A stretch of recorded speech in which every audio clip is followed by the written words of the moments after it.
I share the concerns of civil rights advocates and others I've heard from in recent months about these state laws. I strongly support those efforts to contest these laws in court and to invest significant resources into these states to better organize and stop efforts to restrict access at the ballot box. And I strongly support and will continue to vote for legislative responses to address these state laws, including the Freedom to Vote Act and the John Lewis Voting Rights Advancement Act that the Senate is currently considering. I support these bills because they strengthen Americans' access to the ballot box, and they better ensure that Americans' votes are counted fairly. It is through elections that Americans make their voices heard, select their representatives, and guide the future of our countries and our community. These bills help treat the symptoms of the disease, but they do not fully address the disease itself. And while I continue to support these bills, I will not support separate actions that worsen the underlying disease of division infecting our country. The debate over the Senate's 60-vote threshold shines a light on our broader challenges. There's no need for me to restate my long-standing support for the 60-vote threshold to pass legislation. And there's no need for me to restate its role protecting our country from wild reversals in federal policy. It is a view I've held during my years serving in both the U.S. House and the Senate, and it is the view I continue to hold. It is the belief that I have shared many times in public settings and in private settings.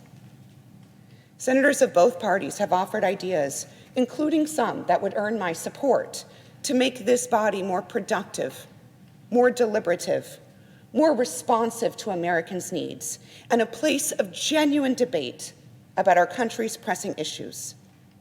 And while this week's harried discussions about Senate rules are but a poor substitute for what I believe could have and should have been a thoughtful public debate at any time over the past year, such a discussion is still a worthy goal.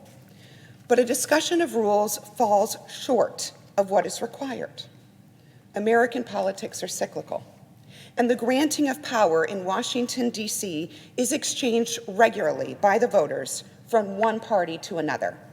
This shift of power back and forth means the Senate 60 vote threshold has proved maddening to members of both political parties in recent years, viewed either as a weapon of obstruction or a safety net to save the country from radical policies, depending on whether you serve in the majority or the minority. But what is the legislative filibuster other than a tool that requires new federal policy to be broadly supported by senators representing a broader cross-section of Americans, a guardrail, inevitably viewed as an obstacle by whoever holds the Senate majority, but which in reality ensures that millions of Americans represented by the minority party have a voice in the process. Demands to eliminate this threshold from whichever party holds the fleeting majority amount to a group of people separated on two sides of a canyon, shouting that solution to their colleagues, and that makes the rift both wider and deeper. Consider this. In recent years, nearly every party line response to the problems we face in this body, every partisan action taken to protect a cherished value, has led us to more division, not less. The impact is clear for all to see.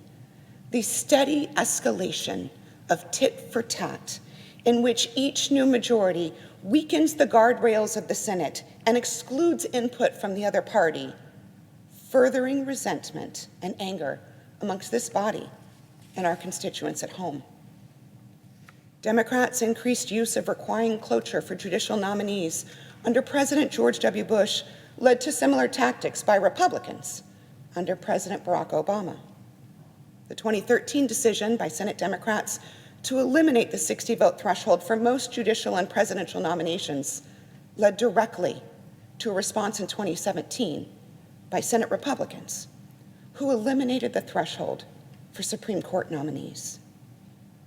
These short-sighted actions by both parties have led to our current American judiciary and Supreme Court, which, as I stand here today, is considering questions regarding fundamental rights Americans have enjoyed for decades.